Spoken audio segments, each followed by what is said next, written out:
Welcome, Jagdish. So nice to see you again. Hello. You must be JC. Yes, this is my son JC. I hope you don't mind that he came along. No problem. Hi, I'm Alex Rao. Oh, Dad said you're a historian. Oh yes, best job in the world. You know, we are learning about the Delhi Sultanate in history class. That's great. I wrote a paper on the Delhi Sultans. Did you know that the Sultans often appointed slaves to high posts? I thought slaves were only used for doing work, like carrying stones to build pyramids in Egypt. The Delhi Sultanate was different. Sultans purchased special slaves called bandagan, who were carefully trained for important military posts. Bandagan? Yes, it's a Persian word. I don't get it. Why would the sultans use slaves? Good question. You see, sultans trusted their slaves completely. What exactly do you mean by trusted? Well, since the sultans were responsible for taking care of their bandagan, they knew that the bandagan would be loyal to them.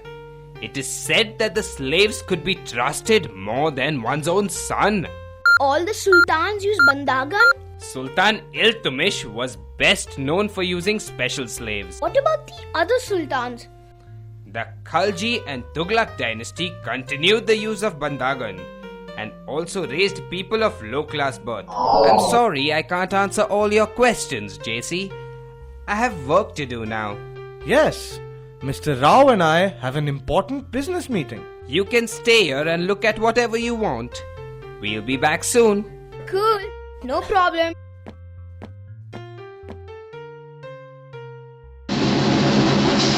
Hello. Do you work for the Delhi Sultanate? Yes, I do. I couldn't help hearing your conversation about bandagans with Mr. Rao. Do you know something about bandagans too?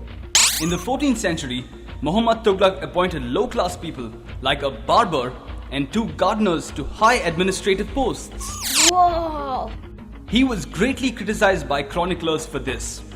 Ziauddin Barani, a chronicler, believed these appointments showed that the Sultan had bad political judgment and was an incapable ruler.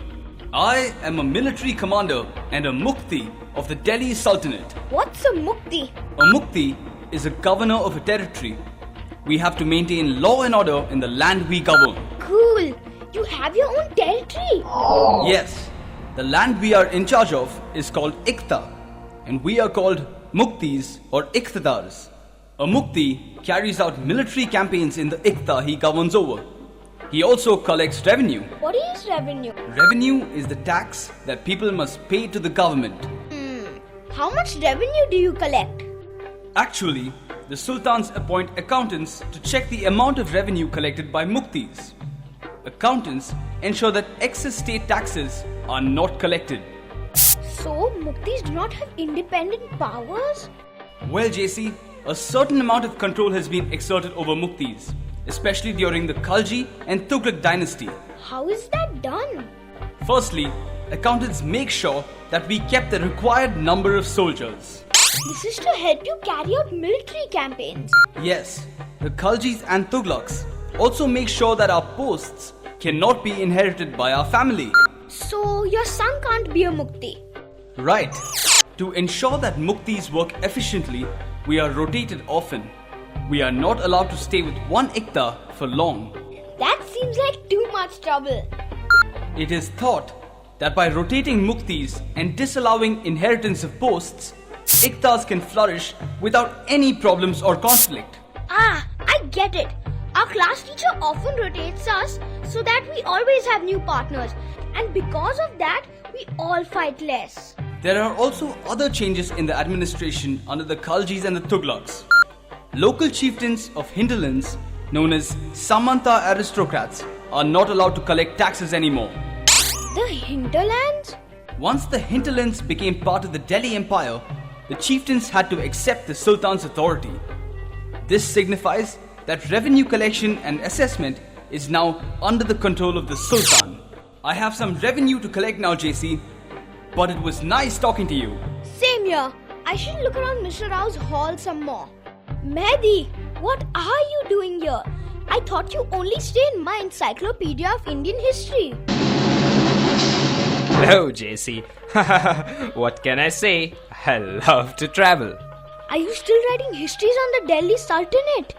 Oh, yes, of course. I am particularly interested in the Mongol invasions during Alauddin Khalji and Muhammad Tughluq's reign. You see, Mongol invasions occurred frequently, and so both Alauddin Khalji and Muhammad Tughluq maintained huge armies in Delhi. It's interesting.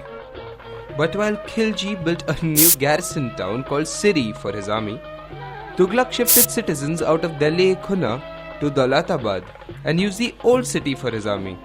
So the two sultans had very different approaches. Absolutely. For example, the soldiers were paid by collecting produce as tax. Khalji fixed it at 50% of the produce. How did Muhammad Tughluq pay his army? Tughluq also used produce to feed his army, but he levied additional taxes, and this caused a great famine. So did Alauddin Khalji and Muhammad Tughluq differ in any other way? They came up with different ideas for purchasing supplies for the army in Delhi. Khalji worried that the merchants would raise the price of the supplies and make his soldiers pay more. So what did he do? He decided to control prices of the goods in Delhi and punished merchants who did not follow the system. And what about Muhammad Tughluq? Instead of controlling prices, he introduced a token currency made out of cheap metals. But weren't there gold and silver coins during the Sultanate Empire? There were, but Muhammad Tughluq thought that token currency would make it easier to purchase supplies. Did it? Oh, it caused a lot of problems.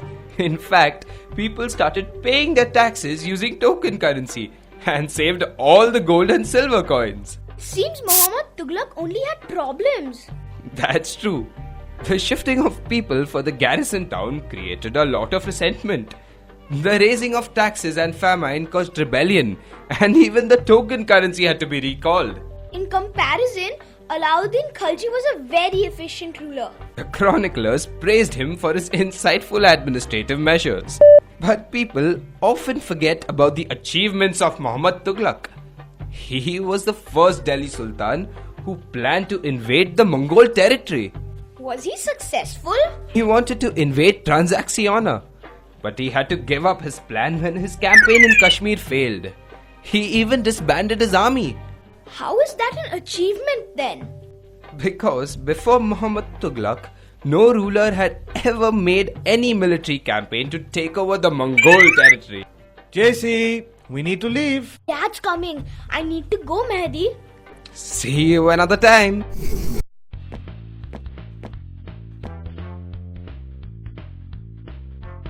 I hope you want to board, JC. Not at all. You have a very cool house, Mr. Rao. Mr. Rao has inspired me greatly, Dad.